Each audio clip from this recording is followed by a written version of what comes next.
Knowing this near universal pattern helps to assess new brands and existing ones. What don't marketers know?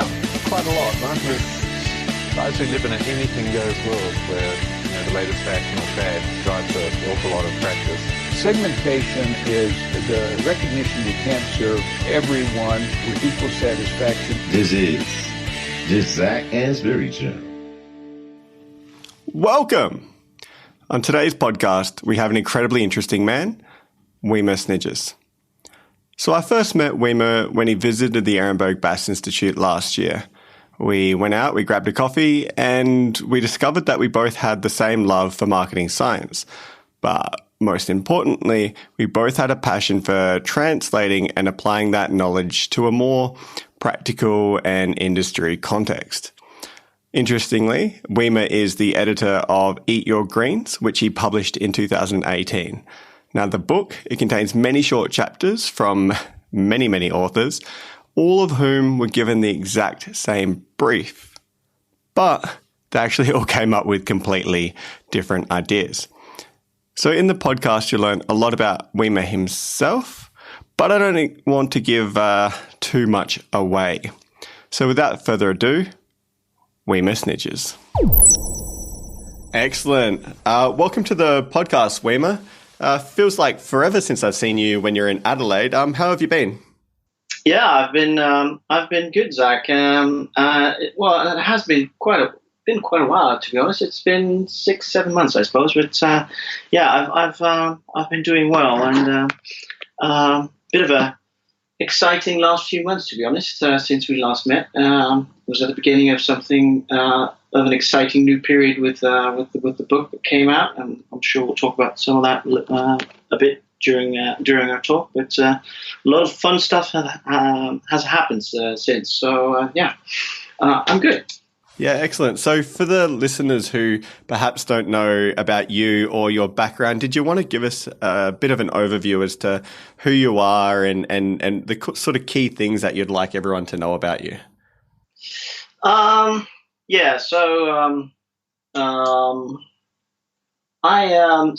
I start when I started out, how I started out in uni? Maybe that's a good point to start, I suppose.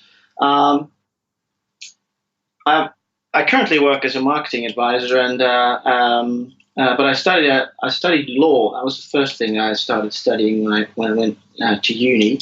But I quickly found out that wasn't really the profession for me.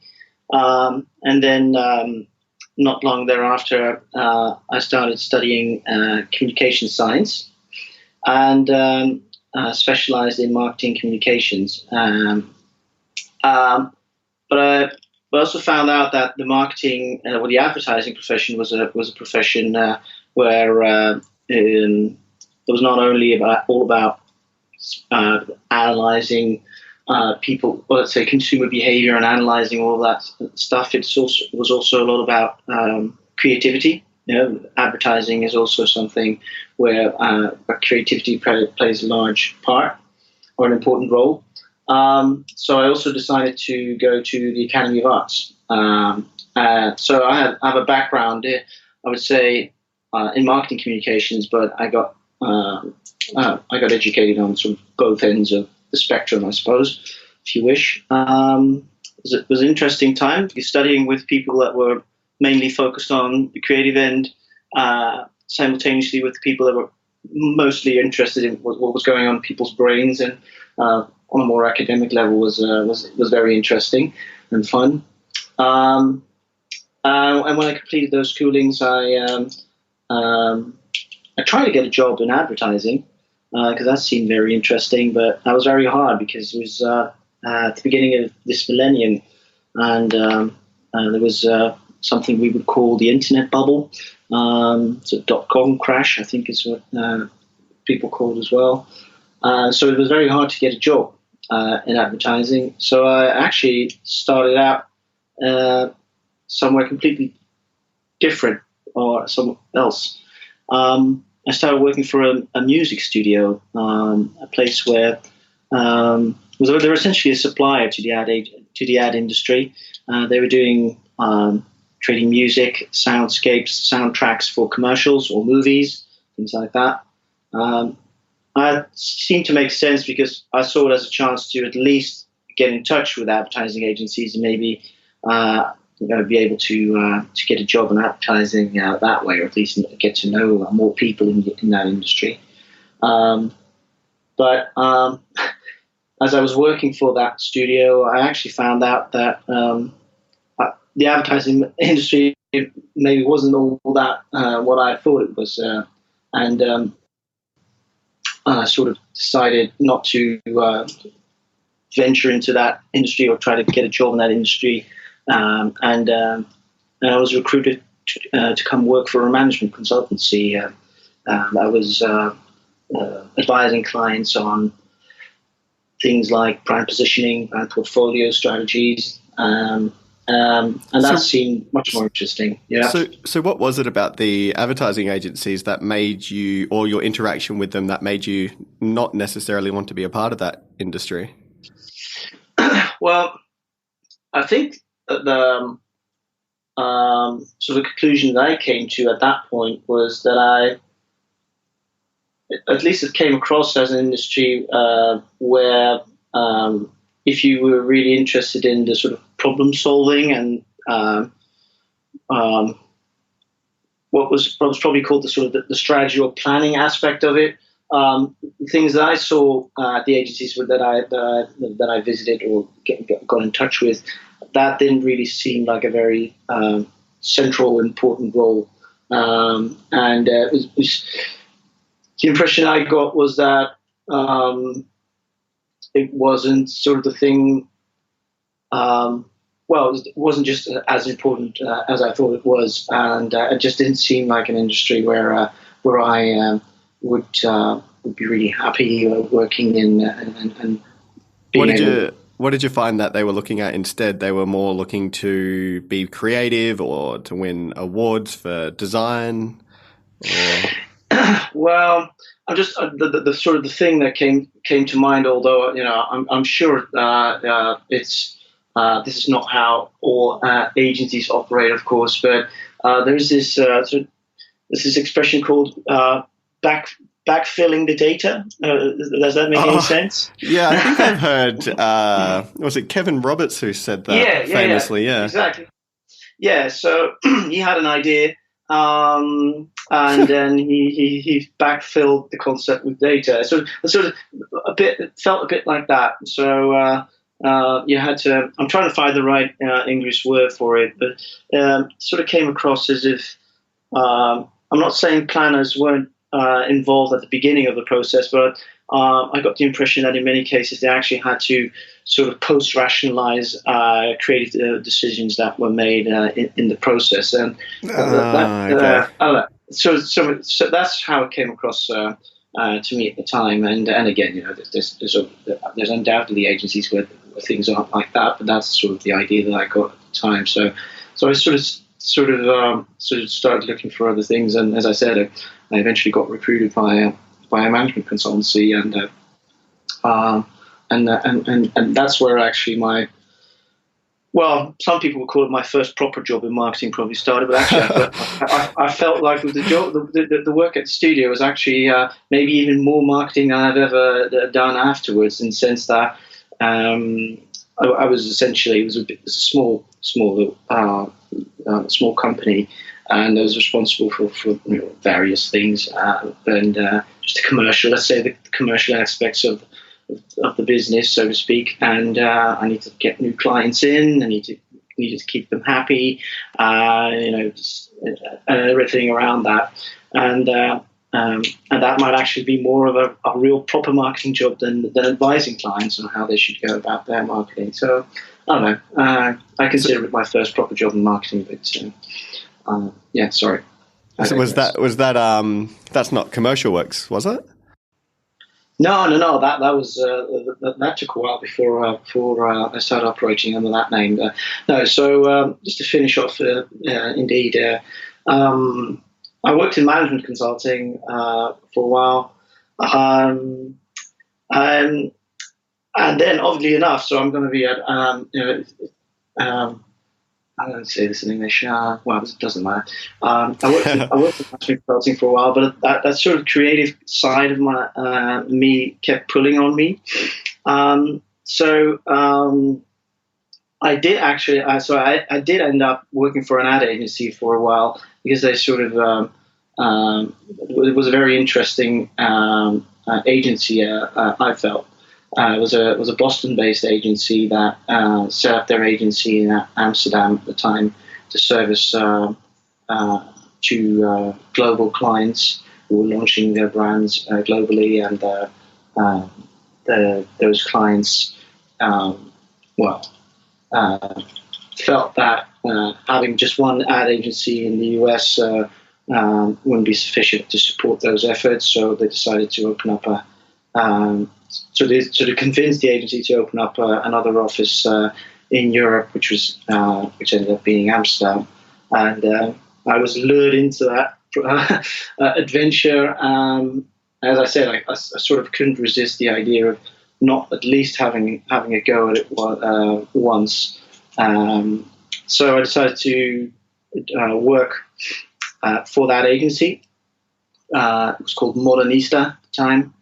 It's not around anymore, and it was a sort of typical creatively led agency, like fairly similar, I would say, to sort of in profile, I would say to Wine Kennedy, if that makes any sense, if you know that name. Yes. And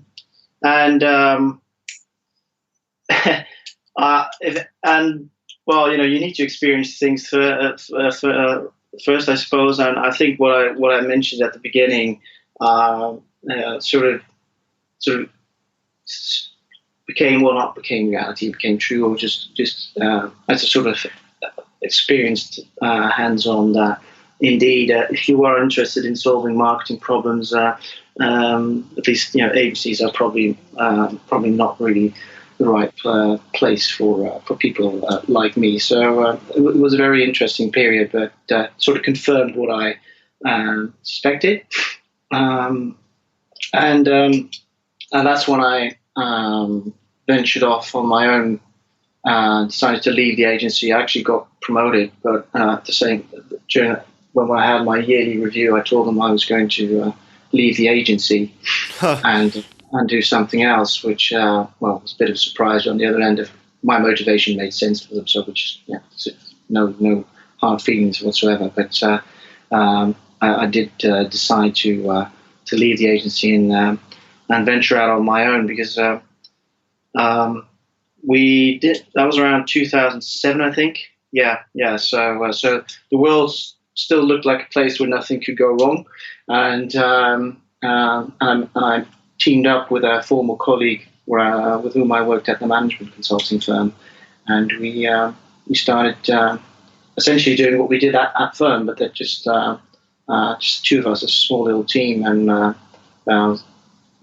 as I said, the world was a very nice, bright place with plenty of work, and everybody and the sky was the limit. And then obviously we had this little thing called the financial crisis in 2008, and things didn't go wrong, but things definitely changed in a lot of ways. But I've never decided to go back to a firm or anything like that. So I've been sort of self-employed since then. But did decide to partner with other people later on. I think about 5-6 years ago now. Yeah, probably around that time. Maybe a bit longer, to be honest. And started to work with a group of people and operate under the Commercial Works name. And those were all people that were more or less inspired by and convinced that the way we should help clients with their marketing problems, challenges, that was very much based on the work of Andrew Ehrenberg Bass Institute, things like that.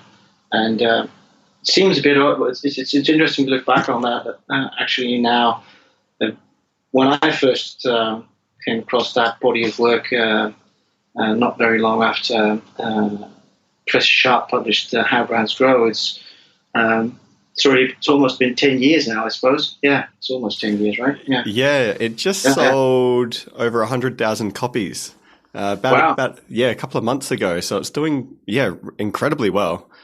Yeah, it's doing well, and rightly so. It's obviously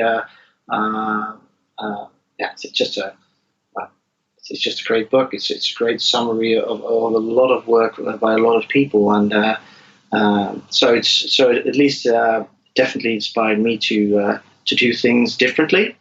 For me, it was a pivotal moment. What you call it, pivotal? Yeah, pivotal moment in my career where I realized that I needed to do things differently if I was convinced that this stuff made sense. And it took a while, but it also started my quest is a bit of a big word, but I sort of realized that I needed to do things differently if I wanted to continue working in this profession, and that's I started looking for like-minded people, and at the beginning that was actually quite hard. But that many people who had heard or read the book. Arguably, that's still, I think, a bit of a challenge. I think a lot of people have bought the book, but arguably not everybody's read it as well as they could, possibly. But it was just an interesting time to find people that were as interested, I think, as I was. But that's different now, I suppose. I guess there's more people that I've heard of and have read the book and are trying to operate on the basis of those principles. And there's obviously there are many more organizations who are at least picking up on it. So a lot of things have changed in those 9 years, I would say, for the better. But I think there's still a very long way to go. And that's where I am right now, working with 8 people, operating under one name, The Commercial Works, sort of spread out over different countries, people in Sweden, UK, Netherlands, and Australia. And I'm fun, to be honest. It's really interesting that you talk about finding and discovering this knowledge, and a lot of people tend to find it through, that little red book, the How Brands Grow that Byron had put together with, like you said, a whole bunch of people back in 2010. It's funny that, you talk about being isolated and trying to find like-minded people, and it was quite difficult. I had that exact conversation with someone today, actually, who knows you quite well. Julian Fompret, is that how I pronounce his name? Oh, yeah. So he's a French guy, Julien Fompret. Yeah, that's or right. At least that's, he helped me out with a few things. Yeah, that's great. Good. Yeah, I was discussing with him today about, when he first entered their organization, and he had this way of thinking about how marketing was, and he's built up all of this evidence within his own organization to try to teach and convince others, that this is the way of doing things, and the way that they'd been doing them for, 10, 20, 30 years before maybe was slightly ill-informed. Yeah, so the story there that you have, I seem to be finding a little bit of a commonality here. So did you find that compared to, 2010, 11, 12, when you were starting to get exposed to, the work that was essentially set up by the likes of Andrew Ehrenberg decades and decades ago, have you found that that struggle has diminished by any means, or? Yeah, I think Julien and so I think what we're finding, or what I hear more often, is that there's obviously many more people like myself who experienced something very similar, in the sense that they came across something it's inspired them to find out more for themselves and or convince others to pick up on it. But it's a tradition. I would say it's almost it's a classical example of you don't have a lot of reach. You're just there on your own, and it's really hard to be seen, essentially. So you need to find ways where you are obviously seen and heard, or heard more. to have an impact. It's classical marketing challenge, I'd say. So I think you get the impression I got the impression of being sort of isolated, which in a way you were, but there were likely many more people like myself who were all just, I think, struggling to find each other. That said, I don't know. I think I reached out to Byron very, very quickly. I think and when I read the book, or maybe when he was just halfway through it, and then just literally, I think it was, I asked him or was it maybe Jenny? I don't know. So who else is there? Maybe in Europe, in my region, that of that I might get in touch with, etc., and things like that. And I think it was I was introduced to Polymeros. But he works in Denmark, and he's a professor at Aarhus University. Yeah, I don't know if you. Yes. Paul is. Paul's Paul's a good friend of mine. All right, great. Yeah, so he was sort of the first person that I was being sort of pointed to or introduced to as someone that might be, someone to get in touch with, at least. And I very quickly found out about Martin Weigel, I'm not very sure whether it's Weigel or Weigel, who was head of planning at Wieden & Kennedy in Amsterdam, and we met. So those are sort of the first few people that I got in touch with. But it has been, I don't know, I started writing about the stuff that I read about in the book, and sort of reflecting on things, trying to be, as I said, be more heard and seen, also hoping to sort of find other people to at least discuss and reflect on some of the things in the book, because at the beginning it's sort of, a lot of things felt really counterintuitive, so discussing some of those things with people seemed like a sensible and good idea. But it wasn't really that easy to find people, to be honest. I sort of, if I look back on that period, it was a period where I was, in many cases, really introducing the book and the ideas to people, and then and just having a lot of conversations and correspondence with people, but it was hard to find people who were at that point in time, I guess, as involved as I was, possibly because I really tried to get my hands on everything that was, every reference or every publication that was mentioned in the book. I tried to read up on everything, and I don't know if you've ever gone through the trouble, but I literally printed out data reduction and repeat buying and read it all from cover to cover. And to be honest, that was actually even more. I think that was so. How Brands Grow is a great book, but for me, after reading Repeat Buying, I thought that was a very.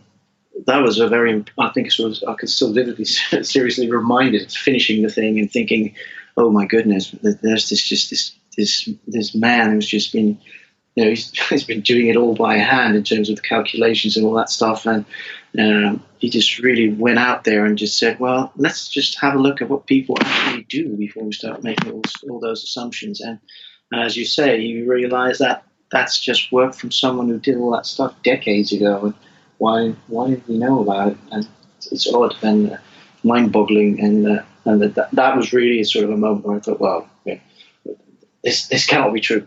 I at least want to be part of a group of people who's really trying to change some of that, because we'll all be in a better place. We'll be spending our money much more wisely and wasting less of our time.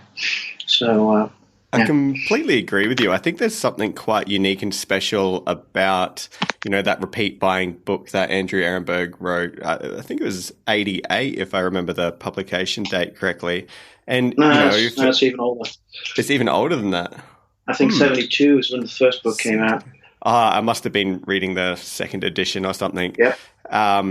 But yeah, for those people who are listening and they're really interested in getting into the detail and the real nuances behind, Andrew's thinking and where it all kind of began, it's definitely worth reading. And I think what's, really quite special about what they did was, they had to do all of this by hand. Personal computers weren't really a thing. I remember when Kathy Hammond visited us around 3 years ago now, and I was talking to her about her the original brand user profiles paper that was published in '96 in European Journal of Marketing. And I was talking to her about the analysis and how she did it and how she came up with the ideas. And when it actually came to running the analysis, she had to book time at the one university computer and then had to write a script for it and had to pull these giant films that contained all of this data to then put into the computer with the script. And you'd book this time and you'd come back and they'd give you the output. Now, if you made one little error on the script, your entire time was just worthless and, you lost absolutely everything where, we're a bit spoiled now. We can kind of open up a spreadsheet and pretty much do anything we want almost instantly. It's impressive, isn't it? Yeah. And because you read the old stuff and you're like, oh, they only looked at 10 brands for, one category. But that would have taken a lot longer than it would take me to look at, 100 brands in 10 categories. Yeah, exactly. No, indeed. It's really, I don't know, it's some of those tables where it's just, noting, when there's a zero, there's a purchase, there isn't a purchase there. And just that must have been, as you say, grueling work of, I don't know what you feel like after looking at a spreadsheet for a whole day, but this must have been much harder, as you say, because I think more stressful because indeed, as you say, you need to be really careful to be very rigorous because small little mistakes can end up being dramatic or having very big consequences if you're not careful, and probably maybe even harder to spot or find or trace back things like that. So well, that said, computing has made a lot of things easier. On the other end, indeed, as you say, it has made us maybe a bit lazier in our thinking and less rigorous. But it was, I think, it was, as I said, it was a great book. But I think even I don't know how. I think Byron references the book more as as sort of a I don't know how you say it in English. It's not necessarily something you would need to read, but more of a there is some value in sort of reading it because of the things we just discussed, not necessarily about, there are books that probably explain things a little more clearly or succinctly or more in a more relevant way for our times in that sense. But it does make you realize, the trouble people have went through and how things sort of started, came about initially, which is what I would say sort of interesting and valuable information to have in your back pocket, not necessarily the findings themselves. Yeah, exactly. And even the presentation of that information is so critical. Like that principles of data reduction, the whole concept and idea of it is something that I've really taken for granted until I've been to, other conferences, whether they're academic or practitioner, and see them present results, which I'm sure are great results, and sitting there and my mind is so consumed with trying to figure out what it's saying as opposed to figuring out what the meaning of the result is. Yes. And, it becomes abundantly clear that it's a worthwhile pursuit and definitely something. I mean, we teach it to all of our undergraduate and postgraduate students at the University of South Australia. But then, you see it in other sort of, especially academic conferences and they just have no idea, if I'm honest, but it's something that it should be more widespread. Yeah, it's I agree. It's interesting how some things like how do you present and or visualize data, and or how do you communicate and talk about it? How do you get it across? Are typically not part of a curriculum in many educations studies. While arguably it is a sort of a skill that you need to need to adopt, actually, and or it's really vital to be really good at it, because as you say, some studies might contain very interesting findings, and might be really, really interesting and are worthwhile picking up on it. But if you're really poor at communicating those ideas, you will not get them across, and that's obviously sort of that's a shame, because essentially, that's the whole idea behind science, right? It's just sharing ideas and reflecting on them, and maybe having people react and respond to them. But if people aren't picking up on it because it just isn't clear, or just too complicated, or people just zone out on it, those are really missed opportunities. So it's indeed it's interesting to see how, at least when speaking for myself, we had a few very brief classes on presentation skills and things like that, but arguably, it's actually something you should be working on. Should be taught, throughout your whole course, period that you're studying, throughout all the years that you're studying there, and progressively, dig deeper on the and just hone those skills even more. I think if I look at what I'm doing as a professional is very often helping people understand and apply, what marketing science teaches us, placing it in my client's business context. But very, very often it's also about how do you talk about these findings, how do you talk about what people need to do, and how do you present it and visualize it, so it's very clear to people what the main story is, the main outtake is, and that's, I think, what's so good about data reduction. It's in a way, it's also about very much simplifying things, so things are more clear, easily understood, easy to communicate, etc., etc. Well, I'm preaching to the converted, obviously, but it's really it's very important. But not necessarily everyone who's listening would know about these principles and the way that it could help them in their career, get across the key findings for, whether it's other academics or people within their organization or presenting their results to industry.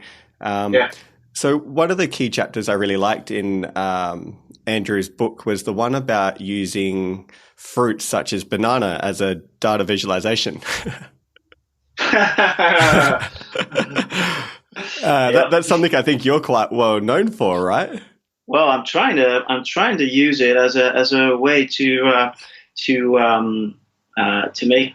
make something more memorable, essentially. Because I use the banana analogy, or the shape that a banana has, to help people remind them of what I consider to be one of the most fundamental things in buyer behavior. The fact that there's obviously a lot of people that do very little, and there's a few who do a lot. And if you plot a graph, you obviously get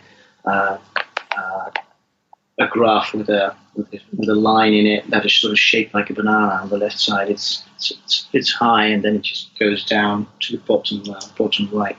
And it's a negative binomial distribution, if you want to use the correct statistical name. But I don't know. After 60 years, people have a hard time remembering that name, oddly enough. And maybe it's just because it's 3 words, or it's just something people don't come across very often. So I started thinking about something that people would come across quite frequently. And, bananas are almost some of the most frequently purchased items in any supermarket. People go to supermarkets quite often. You can spot them quite easily. They're yellow, and everybody knows them. And so I thought, well, why not sort of use that thing as as I say, it's a way of helping people remind them of something. And I think that the danger can be that it's going to be seen as sort of as a gimmicky thing, which is clearly not intended as such. So I think I'm personally quite careful with it not turning into something like that, because some people already calling me the banana man, which it's amusing in one way, but I think for me personally it's really about I don't know, sort of create. You're not creating a distinctive asset for the thing, but it's really just you're trying to make it more memorable, easy to remember for people. So about what was that thing about people's buying the banana? That banana principle. Yeah, exactly. So I sort of really try to not turn it into sort of a circus when I talk about it or when I use it. So, because the thing I've noticed, but this is really sort of what for me, how it works for me personally, is when I use it as an analogy or as a thing in working with clients. It works because you're not making too much fun about the thing, but it helps because you can just talk about. Because it's also, as a word, it's a shorter word. You can talk about, are we focusing on the right side or the left side of the banana? As in, are we focusing too much on few people that do a lot, or are we indeed putting a lot of our time and effort in reaching the large group of people that do a little, sort of left side or right side of the banana? So it's sort of, as a conversation thing, it helps the conversation, but it's really important to. That it's not, it doesn't turn into some sort of comical thing, but it's an enabler of having conversations, being more productive, to the point, things like that. It's funny you should mention Banana Man, because when I was growing up I grew up in Australia, there was a cartoon called Banana Man, and his arch nemesis was actually Apple Man or something like that. I'll see if I can find you a clip on YouTube and send it to you a bit later. And, all right, I will. Thanks. I think it comes with a catchy little intro and everything.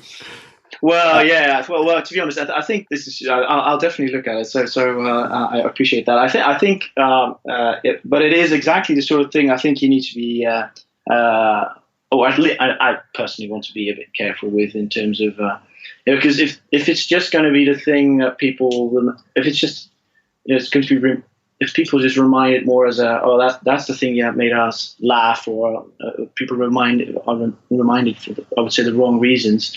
Then it's obviously it loses its sort of power to, as I say, to have more, let's say, more productive or focused conversations with what's really important in terms of what should we be focusing on and what shouldn't we be doing. But I'll look it up because, as you say, sometimes it could be sort of interesting little ways into something, but it is something where I'm a bit careful. I try to be careful about it, and at one point you just need to think of something else again. But anyway, it does come down, kind of goes back to what we were discussing earlier about, can you find ways to communicate more simply, more effectively about things that are very likely quite complex. So can you make those things more simple? Can you more easily engage people to think about and talk about it? And I think that is something I think anyone, but maybe even particularly scientists maybe should think about a lot, because they typically They do things that are typically quite complex or hard to understand. So anything that we can do to make it to be adopted more easily or accepted or more easily is a worthwhile effort.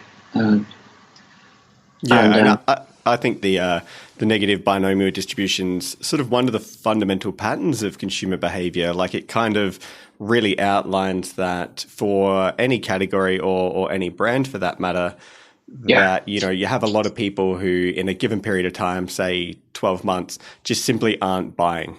And of those that do buy you don't have this extraordinarily large amount of super heavy loyal consumers. In fact, most people are buying you, once or twice in that period of time.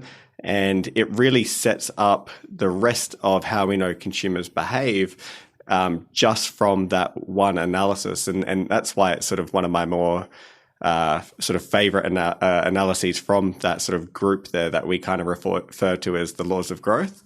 And I think in any way that, whether it is the banana shape or, any other way that people are trying to disseminate this knowledge and to try to make it memorable is, I think, quite a worthwhile, pursuit because of how important that fundamental principle actually is. So if people think like it's a little bit gimmicky or whatever, they're probably not thinking it for very long because, people don't think about other things besides what they're doing in their lives all that often. But if it helps them remember, I'm sitting in a meeting and it's 3 months down the track and we've just had a presentation from Wiemer, or we've just had a presentation from, Byron or something like that.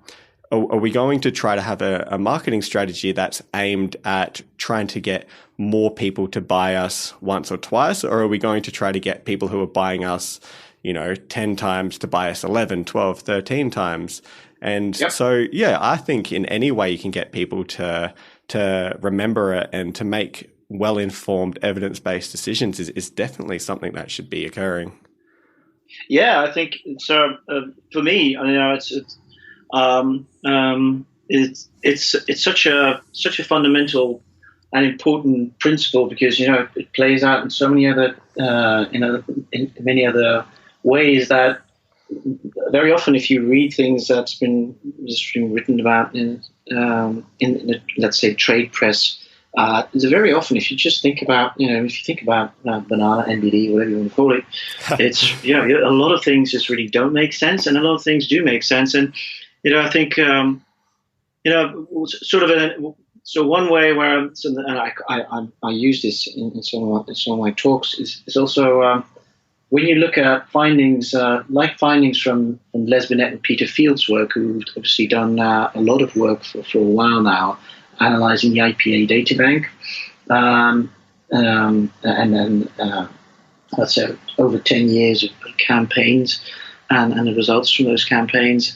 One very, very famous chart is, I think they call it the sawtooth chart or the zigzag chart, but it's a chart where which shows two lines, and one is sort of shaped like a sawtooth, which shows what sort of sales uplift over time, activation campaigns with activation efforts have produced, and it's just sort of it's a flat line with the shape of a sawtooth, and then there's a second line that just progressively, like a staircase, steps on the stairs, moves up from bottom left to top right, and it surpasses the activation lines after, I think in the graph it's about after 6 months or something like that, but after a certain period of time is being plotted on the x-axis, it just surpasses those activation campaigns and sales uplift it generates, and that line is the brand building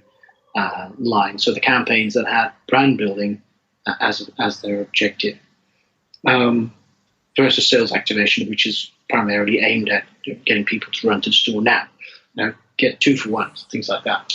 But if you just, and that's a famous chart that a lot of people share and talk about and present. Like, oh, look at what brand building does for your brand versus activation, and shouldn't we just rethink about how much we spend on activation and brand building, et cetera, et cetera. There's a whole discussion going around on the long and the short, essentially. But if you just think about NBD, that's interestingly enough, NBD is not mentioned as sort of. And that's sort of how I see it, as the driving force behind all of that. So I think when you look at the chart that I just tried to explain, hopefully clearly enough for the listeners to sort of get some sort of idea of what that chart looks like. But it's when you see a chart like that, if you understand NBD, yeah, of course that's what happens. Because if they're, you were actually saying most people buy once or twice, but if I'm sure you're familiar with Charles Graham's work. That actually conducted the long-term loyalty studies. He actually found, typically 45% of people just buy you once in 5 years in many categories. So there's just huge amounts of people that buy you even more infrequently than once or twice a year. And of course, all those brand building efforts will then, over time, obviously produce more results, because you're just reminding large groups of people that you're there, but it's just going to take forever or long before people actually start picking you up, because all those activation efforts are just not going to be as relevant to those people. They won't even notice them, etc. So if you just think about NBD and then just look at that chart, like, yeah, of course, that's what you'd expect, wouldn't you? But sort of I don't know. I'm not saying Les Binet and Peter Field don't know about NBD, because I'm pretty sure they do. But it's more. What I'm trying to say is that if you just think about and look at the world through that lens, just so many things that we encounter or we see that are just very much, it's very logical, I would say, or just can very much be explained and predicted by that very simple fundamental principle. I'm actually getting to a sort of point where, that's sort of the main thing I usually use in all of my thinking, and before I start thinking about other reasons or trying to find other, trying to find other explanations. And to be honest, quite often, much of what you see can be really predicted by that principle and the two patterns that flow from it. I think you're referring to double jeopardy and duplication of purchase. Yeah, exactly. As one of the two other patterns, but those are two obviously just patterns that flow from that. NBD and Dirichlet, but it's isn't it interesting how marketing is complex and buying behavior is complex, especially on an individual level. But as marketers, we try to complicate it, maybe unnecessarily, or we do complicate it unnecessarily very often, and it's there are a few very simple but powerful principles, and oddly enough, we don't really stick to them because maybe we need to be reminded of those principles more often and or continuously. I sort of sometimes see my own work as being like a stewardess or a steward in a plane, where you just need to keep reminding people that this is the way the seatbelt unbuckles, and this is how you put the thing over your head, because if you're in trouble, this is what you need to do. This is how you blow a little bit of extra air in the thing so you keep floating. And arguably you can say, well, doesn't everybody know this already? But I don't know, if it's important, it's probably worthwhile repeating. So I don't know.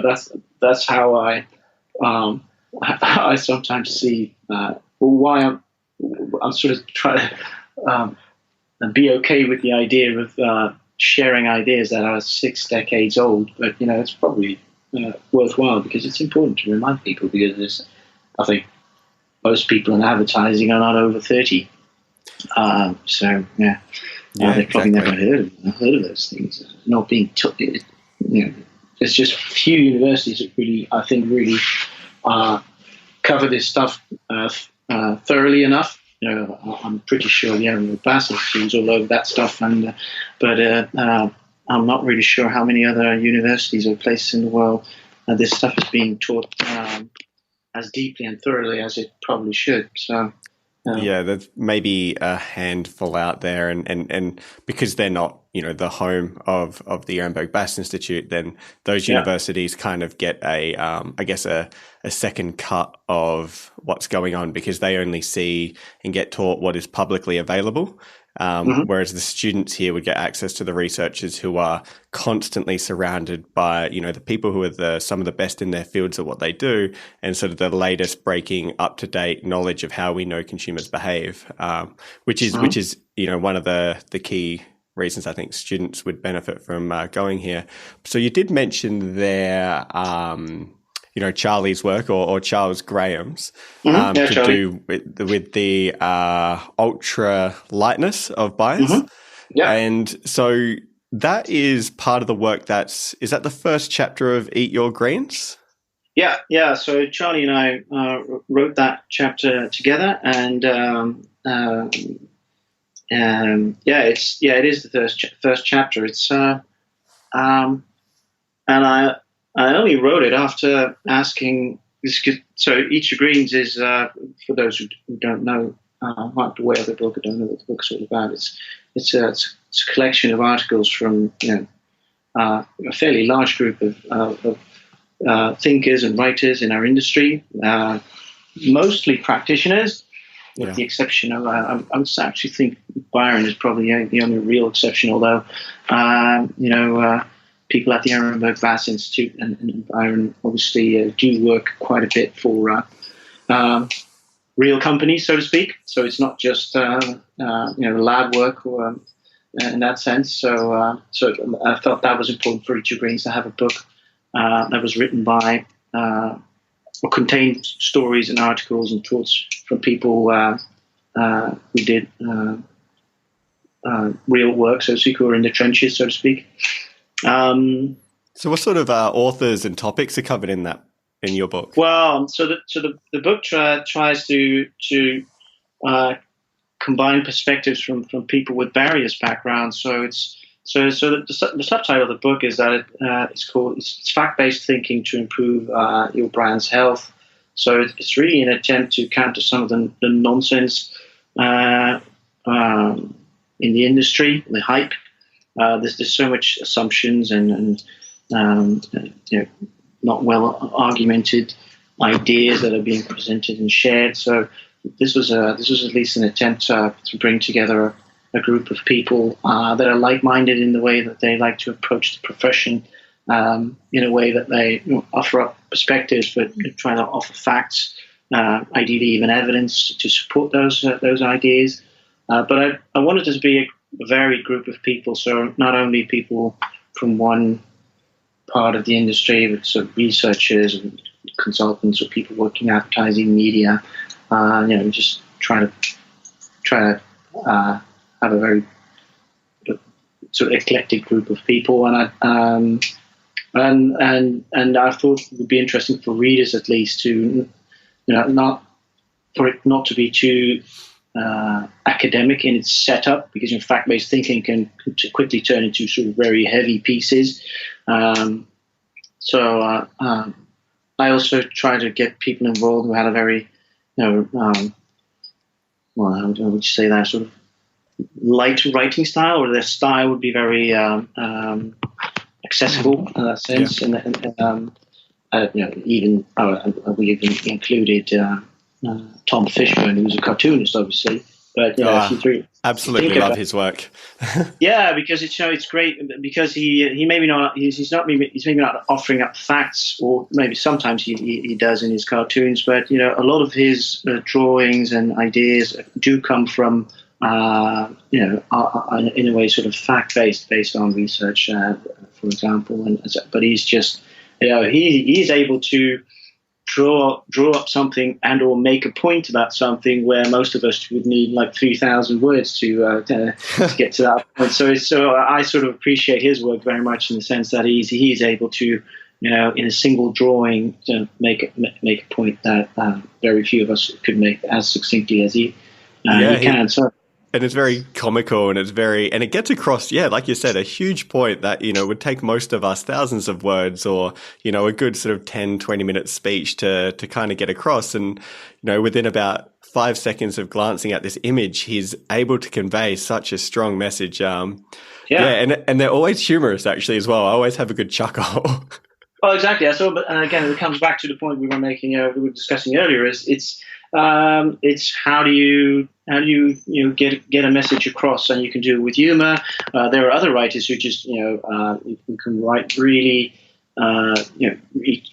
very eloquently, or some others are really sort of more impressive by almost maybe presenting information and maybe in a more sort of academic way, but it's easy to read, and then it's not a problem to digest so much information, and others will just use other mechanisms. But in the end, it's all about how can you get something across. And so my attempt for the book, at least, was to sort of offer up different perspectives, different styles, so there would be something in there for most people, but there would be enough references and ideas that people could, find out more about for themselves, and hopefully be a bit more inspired to learn a little bit more about certain topics, whether it's neuromarketing or I don't know, how we go about media, social media, all sorts of topics.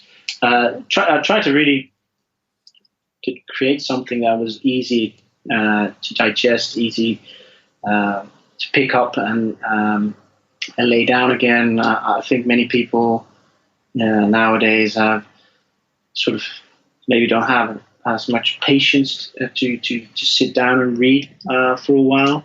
I'm not saying people's attention spans are getting shorter. I don't think that's the case, but I do think we're we're very easily distracted with all sorts of things, whether it's notifications on your phone or just all sorts of things. So I tried to think of a thing or a format where at least it felt as if this was something you could pick up and just lay down very quickly, and you didn't need to read it in any particular order, which you don't. Yeah, that's true. And it ended up being quite a hefty thing, about 400 pages. So that's sort of the only thing is when you look at it, it's like, oh god, that's sort of a thick thing, isn't it? But well, once you've opened up and you looked at the list of contents, you'll quickly notice that it's sort of short chapters. I challenge people to sort of come to the point rather quickly, to make their point quite quickly.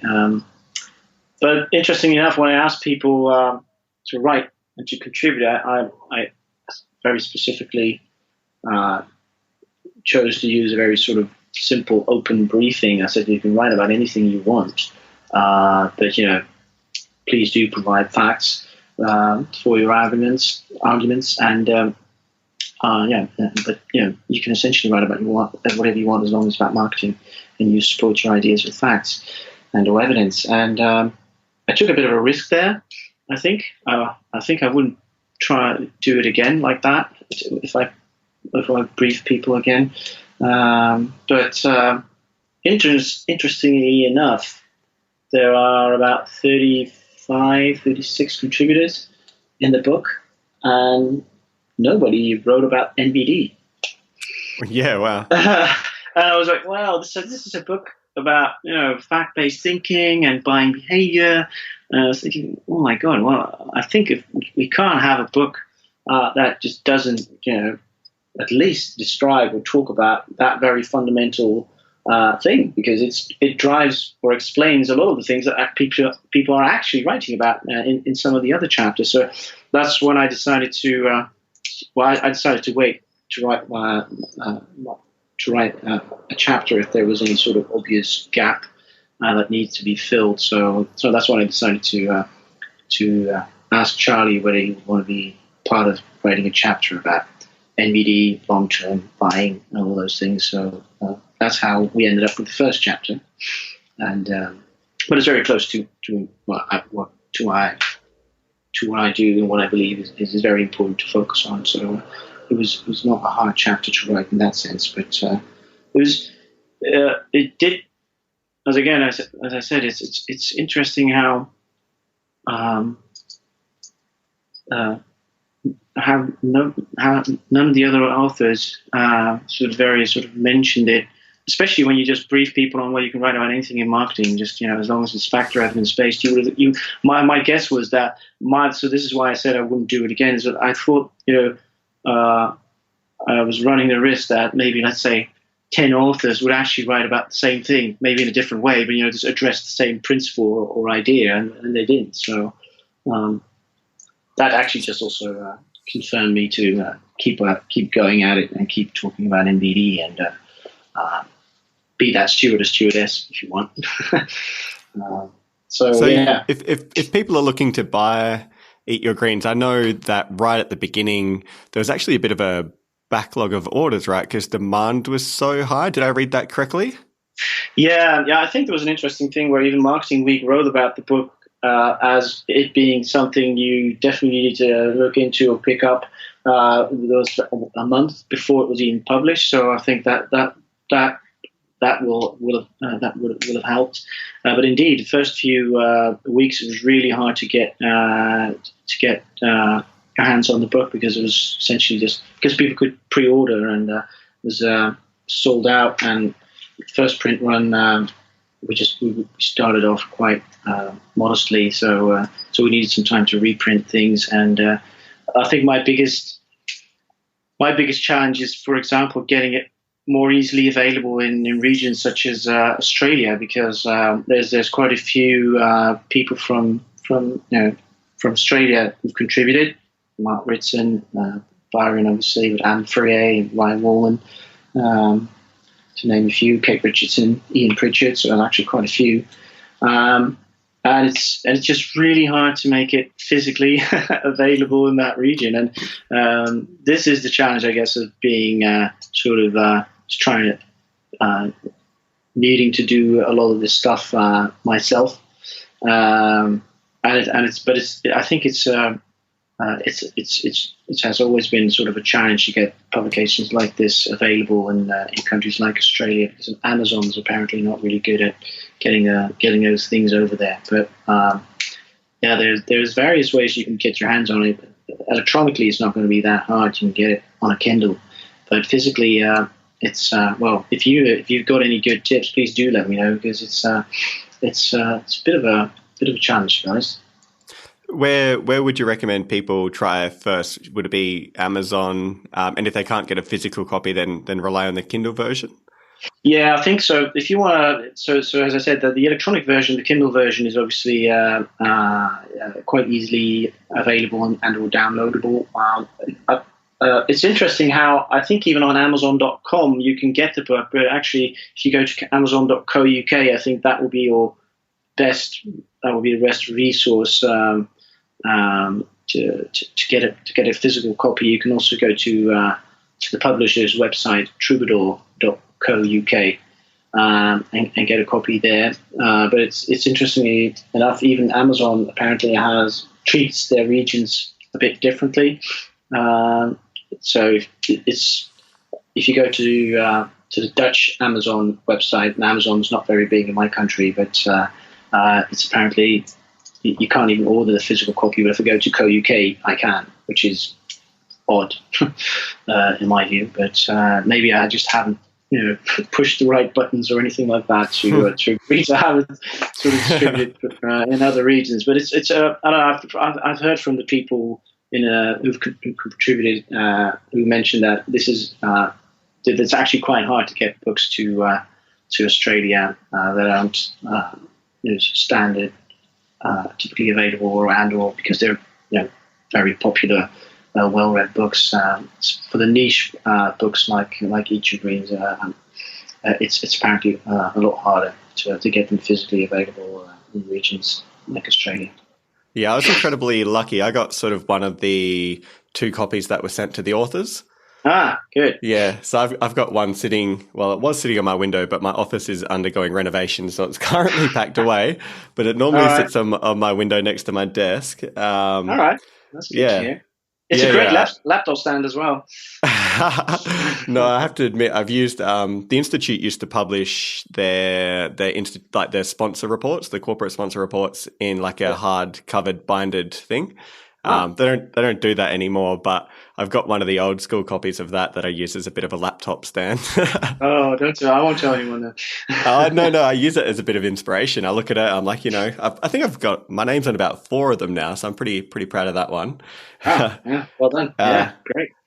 So I think, Wiemer, I came across you before you visited the Institute, and I think before, a lot of people within this organization or anyone else that I knew out in industry, I came across you primarily through social media.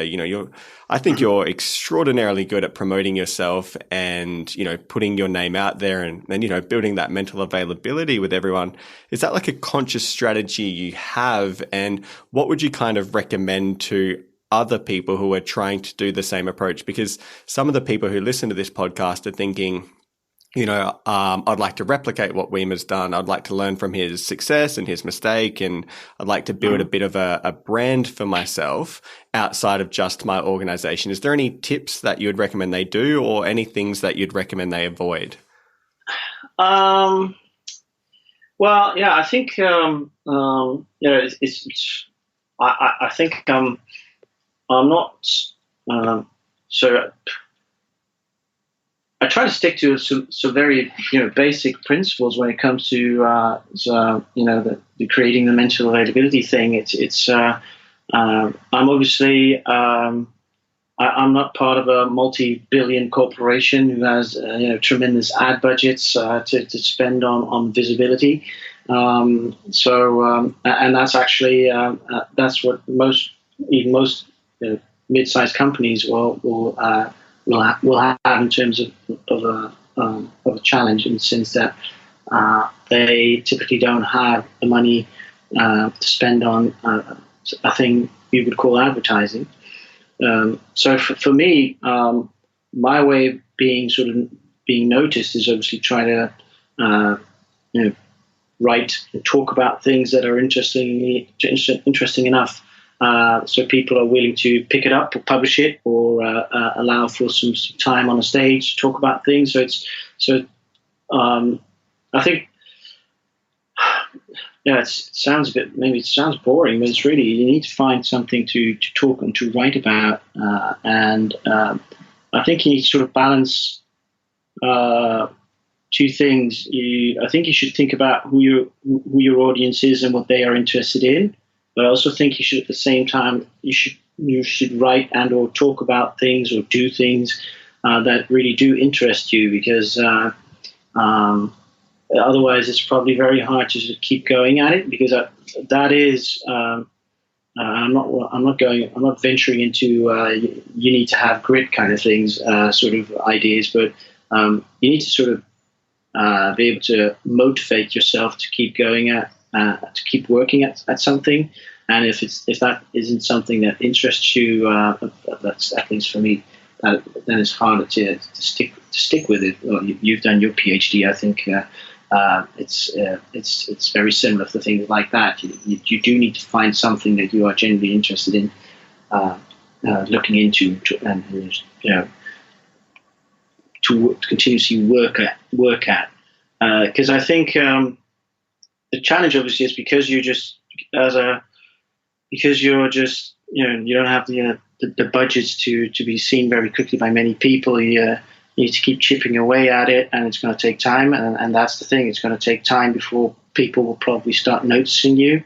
And I think you just also need a little bit of luck of reaching some sort of, I would say, tipping point.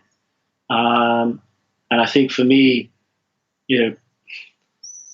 Eat Your Greens has been an attempt to trying to be noticed by more people, to try and offer up something that people would be interested in and talk about, and I hope for all the contributors there's been sort of spin-off in the sense that they are all being noticed more.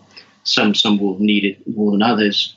Some of the people who contributed are obviously really well known already, but it's hopefully it just helps everyone to be noticed more and to be being able to write and talk more about what interests them even more. At least that has helped me, at least.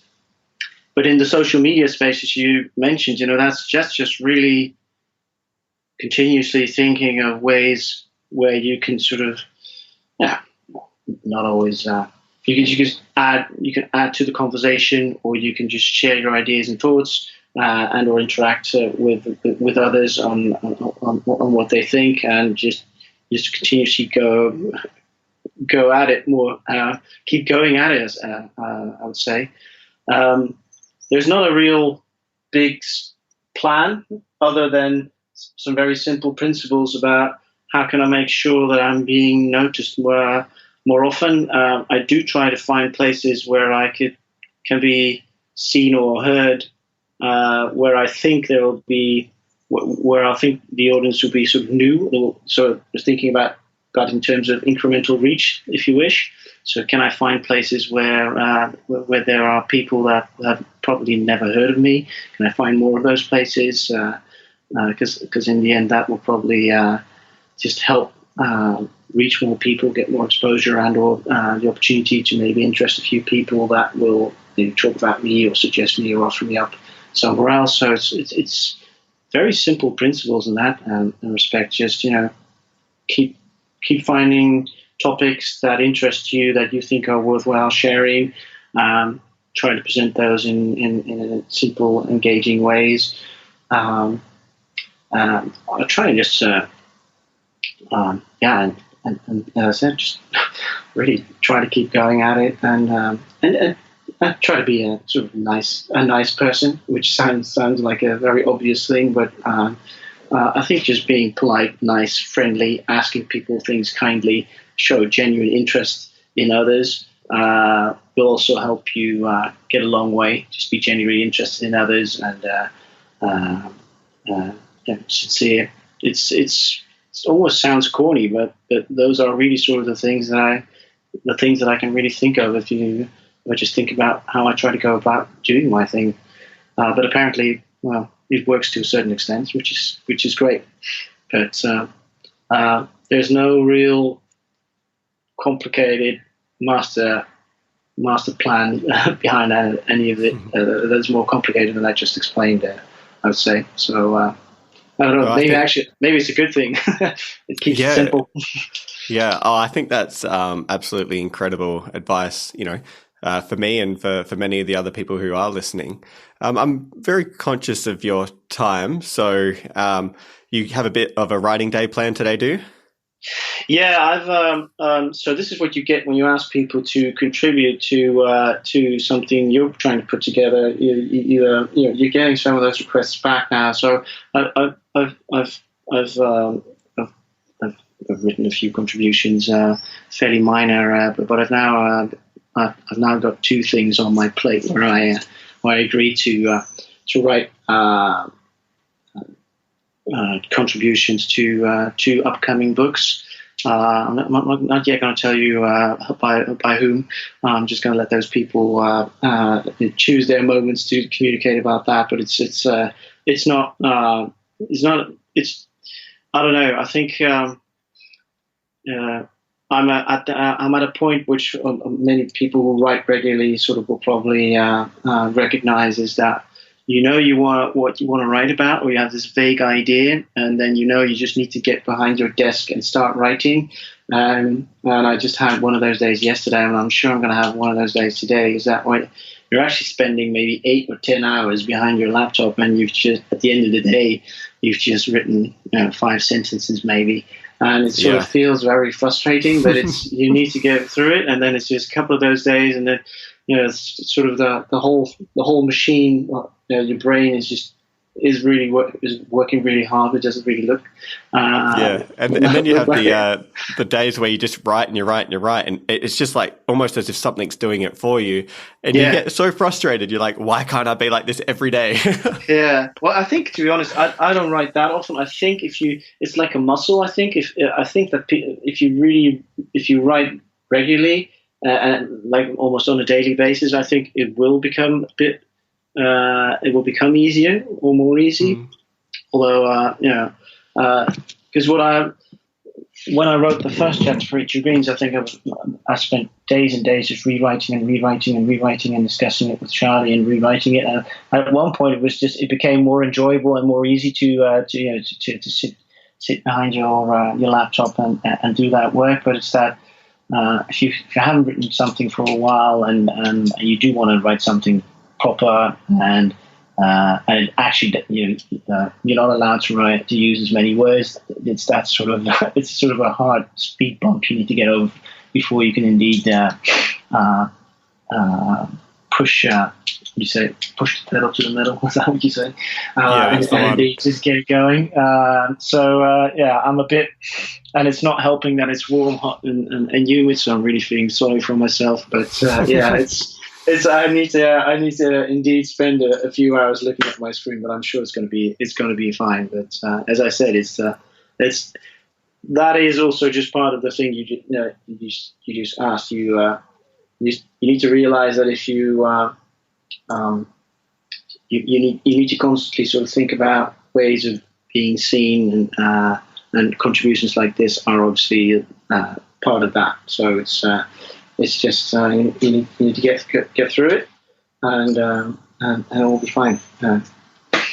Well, I had an absolute blast chatting to you tonight. Yeah. I mean, I know it's the morning for you, and I feel like we've only just sort of scratched the surface. So, very much to invite you back. Maybe down the track a little point when you've maybe this new book's come out and you can talk about your new work or something like that. And I'm also hoping that some point down the track, maybe the next 6 to 12 months, I'll be somewhere in Europe for the Institute, in which case I'll send you an email and try to catch up for dinner or something like that. And that'll be absolutely fine. And my pleasure. I'd be delighted to have you over and we can chat some more. That would be great. And indeed, we didn't even talk much about the work that I'm doing, but you're more than welcome to visit my neck of the woods. And then I don't know. I am planning on being in your area in the next 6 months, I suppose. So who knows? Okay. I might come and visit you guys again. But that'd be incredible. Good. No, I'll show you around what you missed. All right, that's a good teaser. I love that. So this is great, and do be in touch, and I'm sure we'll be in touch online in any way, shape, or form. So good luck with editing all of this, Zach. Definitely. Thanks again, Wiemer. All right, cheers. Bye. Hey guys, it's Zac Anesbury here with just a couple of quick reminders. If you've enjoyed today's podcast, then make sure you subscribe so you never miss an episode. There are plenty more interviews to come with some of the world's leading marketing academics and practitioners. You do not want to miss these. In the meantime, if you're looking for another way to connect, then follow me on Twitter at Zac Anesbury. That is ZACANESBURY for my take on the marketing issues of the day.